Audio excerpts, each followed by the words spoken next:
তোরা তার আন্দাজ করতে পারছিস না কোনো? আরে একমাত্র তুই যে এই অ্যান্টিডোটটা বানাতে পারবি, এটা ওরা জানে, খুব ভালো করে জানে, এবং তোকে শেষ করে দিলে ওদের কাজটা হাসি হয়ে যাবে। এটা তুই বুঝতে পারছিস না? একবারের জন্য আমাকে বলার তুই প্রয়োজন বোধ করলি না। আচ্ছা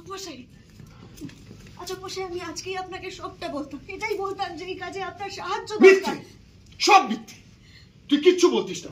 এখন ধরা পড়ে গেছিস বলে এই কথাগুলো বলছিস তুই।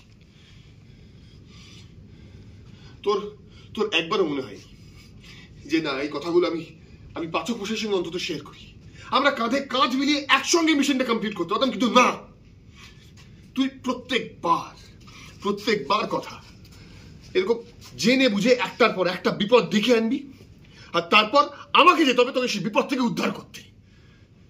আপনি ছাড়া আমার আর কেই বা আছে পাচক মশাই?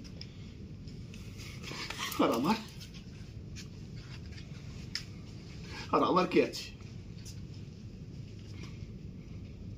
তোর যদি এই মিশন করতে গিয়ে এই অ্যান্টিডোট বানাতে গিয়ে যদি কিছু হয়ে যায়, যদি কেউ তোর কোনো ক্ষতি করে দেয়, তাহলে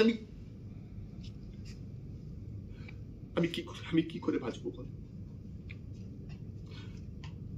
তোকে ছাড়া আমার কি অবস্থা হয় তুই দেখেছিস তো? সব জেনে বুঝেও তুই কেন এটা? জানিস তো কেন করলি?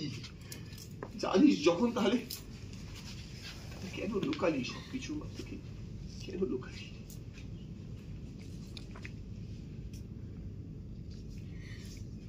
আপনাকে ছুঁয়ে বলছি পাচক মশাই, আমি আজকেই আপনাকে সব সত্যিটা বলতাম।